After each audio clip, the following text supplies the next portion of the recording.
Bonjour à vous, et bien j'espère que vous allez tous très bien. Alors moi je suis un petit peu souffrante, mais voilà, je me soigne, je prends soin de moi. J'avais promis que je le ferais, alors je fais quand même rapidement une vidéo pour savoir où en sont les runners qui sont en couple avec des énergies tierces ou les masculins sacrés qui sont en couple avec des énergies tierces. Donc un tirage un petit peu différent aujourd'hui parce que j'ai pas voulu me limiter à un jeu. Je vais tirer les cartes et voir un petit peu donc ce qu'elles me disent. Pour ceux qui sont intéressés par tout ce qui est développement personnel, comprendre un petit peu ce sur quoi on doit travailler dans le parcours Flamme Jumelle, n'hésitez pas à vous abonner à ma page Facebook. Vous avez le lien sur ma vidéo. Pour ceux qui veulent des guidances privées, je vous laisse aussi mon adresse mail sous la vidéo. Donc n'hésitez pas simplement à m'envoyer un mail. Je fonctionne en don libre. Donc c'est vous qui choisissez la somme que vous payez pour votre tirage. Donc vous n'hésitez pas à me contacter, je vous explique comment ça fonctionne. Donc j'ai la pensée. Ok, alors pour les masculins sacrés, hop là, oula. Donc on a les masculins sacrés qui sont en couple là, qui se posent des questions. J'essaie de bien centrer les cartes du coup. Hop. Donc voilà, on a des masculins sacrés qui a priori voilà, sont dans une vraie remise en question.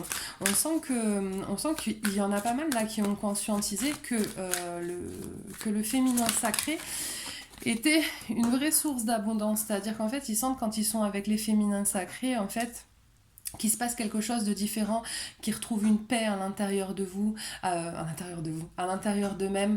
pardon. Voilà, ils ressentent vraiment des énergies très douces, comme si voilà, ils savaient que c'est avec cette personne-là qu'ils doivent être. Donc voilà, j'ai voilà la remise en question sentimentale. Voilà, j'ai des masculins qui comprennent en fait qu'ils vont devoir certainement faire des choix, hein, qui vont devoir se positionner. Je pense que là, on commence petit à petit. À s'éloigner de la culpabilité. Voilà, on a des masculins qui ont envie effectivement d'élévation, qui n'ont plus envie d'être dans les masques, d'accord, et qui ont envie de pouvoir enfin profiter quelque part du cadeau que leur a donné la vie finalement en mettant sur leur chemin le féminin sacré. Bon, du coup, factuellement, ils vont faire quoi nos masculins? Qu'est-ce qu'ils font en ce moment quand ils sont en couple avec des tierces? Bon, alors on a quand même des masculins qui sont encore très ancrés sur l'aspect pécunier des choses, hein. On sait que une des problématiques des masculins sacrés, c'est vraiment tout ce qui est l'aspect matériel. Je pense que pour certains, ils sont aussi en train de régler des choses. Ils sont en train de régler des choses, par exemple, pour ceux qui ont un bien commun ou une entreprise, et par exemple, qui sont mariés, et ben, ils sont en train de voir de quelle manière, en fait, ils peuvent éventuellement garder le bénéfice de l'entreprise ou en tout cas ne pas trop perdre. Il y a toujours cette notion de nouveau départ, d'accord, mais par contre le masculin il va pas prendre un nouveau départ à l'arrache n'importe comment, d'accord, il va réfléchir aux tenants, aux aboutissants et il va essayer de faire ça de sorte à ne pas trop perdre, d'accord, d'où le fait qu'ils avancent doucement. Ok, j'ai quand même des séparations à venir avec les tierces, hein. Voilà, ils avancent doucement. Pourquoi? Parce qu'en fait, nous les féminins sacrés, surtout dans les relations flammes jumelles, la plupart du temps, les féminins sacrés, elles ont les blessures abandon, trahison.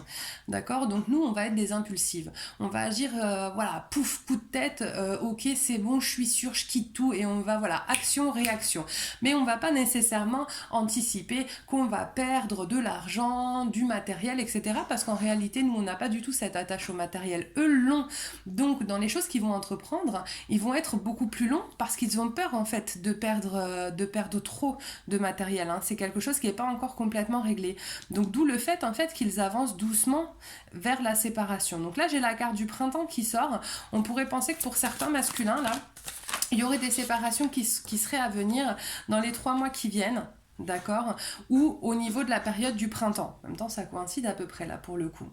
Attention, d'accord, si le masculin se sépare, quoi qu'il en soit, après la séparation, vous allez avoir une période d'instabilité. Là, ce que j'ai en ressenti en canal, c'est que les masculins, s'ils se séparent, il va pas venir comme ça nécessairement, enfin tous vont pas le faire, de venir avec sa valise chez vous, ok c'est bon, ça y est, je suis séparée, on emménage. Non, il va y avoir une espèce de période d'instabilité. Et c'est normal quand on se sépare d'avoir cette période-là, d'accord? C'est pas complètement anodin. Voilà. Le masculin, je pense qu'il va y avoir un certain moment où il va certainement aller un petit peu dans tous les sens s'il se sépare, d'accord? Il va pas nécessairement avoir cette envie immédiatement, voilà, de se remettre tout de suite à emménager avec sa féminine, etc. Et tant mieux parce qu'il va en avoir besoin de cette période-là. Il faut le respecter et lui laisser ce temps-là, en fait, d'aller peut-être un petit peu retrouver le plaisir, en fait, de sa liberté, même si ça fait qu'il fait un peu n'importe quoi. En attendant, il en a besoin. Donc il vaut mieux qu'il le fasse loin de vous que qu'il emménage immédiatement et que du coup il vous en fasse voir des vertes et des pas mûres, d'accord? Parce que s'il emménage direct, là, il y en a qui sont très équilibrés et qui vivront très très bien les choses, hein. Tout le monde est différent. Mais il y en a quand même pas mal. Là, s'ils arrivent direct, vous allez prendre très très cher. Je vous conseille quand même de leur laisser et d'accepter finalement ce temps de latence sans trop leur mettre la pression. Parce que sinon, ça va être compliqué. C'est-à-dire que l'arrivée, elle va pas forcément être des meilleures. Alors que si vous leur laissez justement ce temps-là, vous allez avoir quand même des énergies qui seront plus florissantes. D'accord. Euh, alors voilà, effectivement, j'ai des cartes, voilà, pour les masculins là qui vont être en séparation, j'ai des cartes qui vont un peu dans les deux sens, d'accord? Ça va être très compliqué. Ils vont avoir cette envie là de revenir un petit peu dans une immédiateté vers le féminin sacré, et en même temps, on sent que voilà, ça sera la période en fait de sa vie sera pas propice à ça. Il faudra qu'il prenne un petit peu de temps, d'accord? Notre masculin, il va avoir besoin de prendre du temps, d'accord? Il va peut-être avoir besoin de prendre de la distance. Il va avoir besoin de poser les choses. Il va avoir besoin de s'écouter, d'accord? Il va peut-être avoir besoin de retrouver sa propre autonomie, pour ceux qui ont des enfants, de récupérer une stabilité avec les enfants, de se remettre financièrement, d'accord? De ne pas jouer non plus tout un petit peu sur un coup de tête, d'accord? Ils vont avoir besoin de recouvrir une certaine liberté, une certaine prise de pouvoir, d'accord? Une prise de pouvoir sur leur propre vie, d'accord? Pour justement pouvoir pallier petit à petit à cette instabilité, retrouver des forces pour pouvoir se positionner face aux énergies tierces qui, a priori, vont leur en faire voir des vertes et des pas mûres, d'accord? Mais on sent bien malgré tout, d'accord, que même si voilà il y a des jalousies de l'énergie tierce par rapport au masculin et au fait qu'il puisse rencontrer de nouvelles femmes, qui a bien la relation sacrée qui est protégée du coup par l'étoile, qui voilà, même si le masculin prend ce temps-là, ça signifie pas qu'il manque d'amour pour vous. Ça signifie en fait qu'il doit laisser le temps à ce qu'il a entrepris, voilà, au concon de devenir chenille et de devenir papillon pour s'envoler vers de nouvelles choses, d'accord? Donc voilà, c'est relativement positif. Là, je fais un récap rapidement. On a des masculins qui sont en train de peser le pour et le contre dans la balance, qui sont en train en fait d'anticiper une séparation. D'accord? C'est bien, c'est intelligent de fonctionner comme ça. Pour nombre d'entre eux, après la séparation, ils ne vont pas revenir immédiatement chez la féminine. Tant mieux, parce qu'ils vont faire face à une période d'instabilité dans laquelle ils vont devoir se reconstruire, entrer dans leur entièreté. Je vous rappelle que dans les flammes jumelles, 1 et 1 font 3.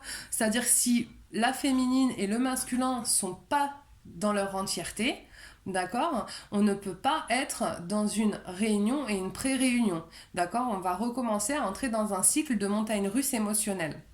Et c'est pas ce dont on a envie, d'accord? Donc là, voilà, on a un masculin qui essaie de faire les choses correctement, qui va vivre certainement, après sa séparation, une période d'instabilité. Il faut accepter ça. Il faut lui laisser ce temps-là parce qu'il va en avoir besoin. Il va en avoir besoin pour entrer dans son entièreté et pour pouvoir aussi offrir à sa féminine une relation qui soit stable et épanouissante. D'accord? Vous, pendant ce temps, vous continuez à avancer sur votre ligne directive, d'accord? Vous n'arrêtez pas tout sous prétexte que le masculin, il s'est séparé. Ça, c'est important. C'est-à-dire que ça, c'est des tests, d'accord? Justement, le fait que le masculin revienne ne doit pas engendrer le fait que la féminine arrête les démarches qu'elle entreprend vis-à-vis d'elle. Au contraire, elle doit continuer. Elle doit continuer à générer cette énergie-là pour pouvoir la donner aussi à sa relation. Donc voilà, écoutez, si vous avez des questions, n'hésitez pas à les poser, n'hésitez pas à laisser des commentaires, à me contacter si besoin pour des guidances privées. Et moi, je vous souhaite une très très belle journée et je vous dis à très vite. D'ailleurs, rendez-vous ce week-end, je pense dimanche, parce que ce sera la pleine lune et que je vous mettrai donc une vidéo à destination donc des féminins sacrés et une à destination des masculins sacrés. Je vous dis donc à dimanche. Bye bye.